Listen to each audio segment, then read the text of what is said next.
Ahí está en proyectopuente.com.mx y está ya en la línea. Ya tenemos, a ver, estamos contactando al especialista para que nos diga qué es lo que está sucediendo. Por no respetar límites de velocidad, 2 personas resultaron lesionadas en choque en carretera Hermosillo, Bahía de Quino. Incendio consume gran área del Cerro El Bachoco en Hermosillo. Bomberos trabajan en el lugar. Ojo con esta situación también de lo que está sucediendo. El presidente acaba de declarar, a ver si me pueden ir preparando esto por favor aquí, ¿se modificará la Constitución para hacer a los animales sujetos de derecho? Sí, el presidente ha dicho esto también, a ver a qué se refiere el presidente. Ya tenemos por acá, bueno, está el doctor José Antonio Benjamín Ordóñez, consultor internacional, especialista en temas de cambio climático. ¿Qué está ocurriendo con la ola de calor? Vea usted cómo estos estados están, pues, rebasando Hermosillo. ¿Cuándo se iba esto a esperar a Sonora? 8 estados están superando con 45 grados a nuestro estado. Ahí está en proyectopuente.com.mx, que se trata de Coahuila, Nuevo León, Tamaulipas, San Luis Potosí, Veracruz, Tabasco, Campeche y Yucatán. ¿Frente a qué estamos? Antonio, bienvenido a Proyecto Puente. ¿Qué es lo que está ocurriendo? Luis, muy buenos días. Qué gusto saludarte. Igualmente. Mira, históricamente la concentración de dióxido de carbono ha cambiado mucho en todo el planeta. Para que las personas se den una idea, la atmósfera del planeta tiene menos de la mitad de un 1% de dióxido de carbono en su concentración. Y eso permite que la temperatura de todo el planeta se mantenga en 15 grados centígrados. Pero la concentración de estos gases en otros planetas tiene un efecto bastante fuerte. Por eso es que nuestro planeta Tierra es el único planeta habitado. Y este gas de efecto invernadero con menos del 1%, permite que las condiciones de la atmósfera sean favorables para que la vida, tal y como la conocemos el día de hoy, exista. Entonces, históricamente, hace 650,000 años, aquí podemos ver en la gráfica 650,000 años, hace 650,000, la concentración andaba entre 180 y máximo pues 280, 290 partes por millón en volumen del dióxido de carbono. Y con todas las investigaciones que se han realizado, podemos observar que la temperatura, que es esta línea blanca, con respecto a la concentración de dióxido de carbono, tiene una correlación positiva, es decir, van de la mano. Entonces, si se aumenta la temperatura, aumenta la concentración. Pero en este caso, la concentración de dióxido de carbono es quien detona el aumento de la temperatura. Pero entendamos algo muy, muy importante, muy fuerte, que esta es la concentración hace miles de años. Miles de años. Y lo que estamos viendo ahorita es que la concentración actualmente ya llegó a las 425 partes por millón en volumen. Ayer, justo en todas las mediciones de CO2, estos son los picos que alcanzamos este año, 425 partes por millón en volumen, que respecto a las concentraciones históricas, en algunos casos es más del doble. ¿Por qué? Porque el punto más bajo eran 180 y el punto más alto 280, 290. Es decir, ayer ya tuvimos 425 partes por millón en volumen. ¿Esto por qué es importante? Porque es el aire del planeta. Y este gas de efecto invernadero lo que hace es que atrapa toda la radiación incidente y promueve un cambio generalizado en todo el aire del planeta. Y ese cambio que hace en todo el aire del planeta, pues es lo que estamos conociendo como golpe de calor, como cambio climático. ¿Y qué está generando esto? ¿Qué lo está generando? Mira, el dióxido de carbono, al decir que es un gas de efecto invernadero, es como el cristal de un auto cuando está con los vidrios cerrados y estacionado en el sol. Entra la radiación, entra la luz y aumenta la temperatura del interior del aire del auto. Y tú no ves que haya nada más, es el puro efecto del vidrio. Entonces, nosotros generamos una concentración atípica de dióxido de carbono por el uso de combustibles fósiles, por la respiración de los humanos, porque has de saber que nosotros emitimos entre 1.8 y 2.4 kilogramos de CO2 al día, y eso lo multiplicas por 8,000 millones de personas, nuestra aportación rompe cualquier balance. Hace mucho tiempo lanzamos una alerta para que recuperáramos los ecosistemas, para recuperar la cobertura vegetal. Todos los organismos que hacen fotosíntesis juegan un papel vital para nivelar esa concentración de dióxido de carbono. Y nosotros, al deforestar, al no reforestar, al contaminar el agua, los ríos, los mares, rompemos el ciclo biogeoquímico del carbono y por ende permitimos ese aumento tan dramático que ha generado un desbalance de más de 1 trillón de toneladas adicionales al dióxido de carbono. Esto es inconcebible para muchas personas.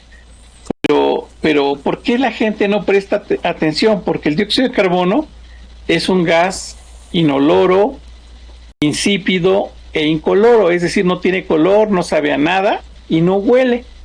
Y yo ahorita que estoy hablando estoy emitiendo CO2, y curioso porque no se ve una nube de CO2 que salga de mi boca, pero efectivamente está saliendo CO2 de mi cuerpo y de todas las industrias y de todo lo demás. Entonces, este equilibrio que se rompió hace más de 170 años, se puede visualizar con estos registros reales de la concentración del CO2. Bueno, entonces nosotros estamos aquí y la temperatura sigue subiendo.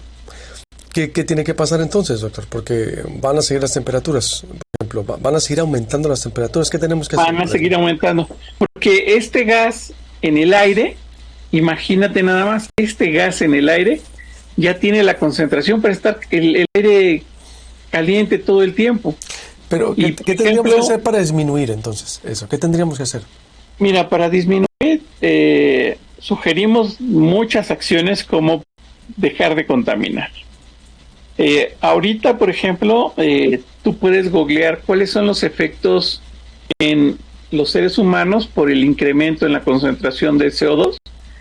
Y en algunos lugares, cuando tú vas al cine, cuando tú vas a calles muy transitadas, cuando entras a sistemas de transporte muy saturados, la concentración pues cambia de 425 que estamos hoy a 450 o 500 partes por millón en volumen, y eso genera acidosis en las personas. Ahorita hay muchas personas que están cayendo como desmayados por el golpe de calor, pero es también por la contaminación del CO2 que tienen en sus cuerpos. A ver, tengo que hacer un corte y vuelvo con las conclusiones, doctor, si me permite. Muy bien. Estoy hablando con el doctor José Antonio Benjamín sobre la ola de calor, en una explicación técnica del origen de qué es lo que está ocurriendo, y vuelvo con qué es lo que debemos hacer, porque esto pues va a seguir incrementando, me comentan, en los próximos años. A ver, y volvemos a lo mismo, responsabilidad. Volvemos con más información. Estoy hablando con el doctor José Antonio Benjamín Ordóñez, consultor internacional y especialista en temas de cambio climático. En el anterior bloque me dio una explicación técnica de por qué hemos llegado a este punto en el mundo, o lo que está ocurriendo en el mundo, el impacto en México. Yo te decía, ¿qué debemos hacer, doctor, para concluir? A ver, porque la temperatura va a seguir aumentando, creo que el frío también. No estamos dimensionando lo que hacemos o cómo contaminamos el mundo. Que ese es el origen, ¿no? Luis, lo que acaba de decir es muy fuerte, porque no estamos dimensionando lo que estamos haciendo. En la imagen que te comparto, aquí vienen algunos datos interesantes. Te estaba yo comentando que ya llegamos a 425 partes por millón en volumen. Esto es muy importante porque ya no hay vuelta atrás. Necesitamos absorber el dióxido de carbono por diferentes medios, pero si el dióxido de carbono tiene una temperatura alta, el efecto en las plantas es que la seca, no pueden realizar adecuadamente la fotosíntesis y por ello pues se pueden morir las plantas. Entonces nuestro primer aliado natural, que es la planta, puede tener una respuesta negativa. Y el otro aliado más importante es el océano, porque el océano absorbe una gran cantidad de CO2, pero se está acidificando y se calienta el océano, como lo está ocurriendo en la Antártida. Ahorita la corriente que debería de estar permitiendo el flujo de materia, de todos los nutrientes, no está ocurriendo, y entonces eso va a dañar todas las pesquerías del mundo. Ahora, ¿qué tenemos que hacer? Bueno, pues hay que monitorear el CO2 en las casas, en las escuelas, en los centros comerciales, para no intoxicarnos, porque este gas, así como nos protege para que tengamos la temperatura adecuada para la vida, en exceso pues se vuelve contra nosotros. ¿Y qué tenemos que hacer? Pues recuperar todas las áreas naturales, volver a plantar árboles, pero de las especies locales que resisten ciertas características de la temperatura, del clima. Sonora, no se diga, tiene lugares de paisajes increíbles, pero tenemos que frenar el deterioro ambiental y el cambio mal planificado del uso del suelo. Es decir, de nada nos va a servir invertir en casas y otras cosas si no entendemos que tiene que estar planificado con el entorno natural. Y además, pues tenemos que utilizar todo tipo de herramienta. Por ejemplo, para el transporte masivo que antes se utilizaba en México, pues el tren, el ferrocarril, tiene una valía importantísima. Pero pues ahora dividimos las cargas entre un camión y otro camión, y eso genera por mucho las emisiones. Tenemos que frenar esas emisiones en diferentes sentidos. El sector del transporte es de los que más emiten, y el sector de la producción de energía, porque no se ha tenido una respuesta. Ahorita Sonora está cambiando los paradigmas con nuevos proyectos de infraestructura solar, pero fíjate que en toda esta infraestructura solar aumenta la temperatura del aire porque no tiene un amortiguador con respecto a la vegetación. Entonces estamos pensando en crecer, en cambiar todo, pero no estamos pensando en cómo regenerar las áreas, cómo frenar ese sobrecalentamiento, y tampoco cómo darle un tratamiento adecuado a todas las aguas residuales y al aire que contamina. Estamos en una situación crítica. Pues vamos a seguirte consultando, porque el último punto que acabas de tocar también es sumamente interesante, pero tenemos por acá mucha información. Gracias, doctor, en esta primera entrega, y seguiremos en contacto. Gracias.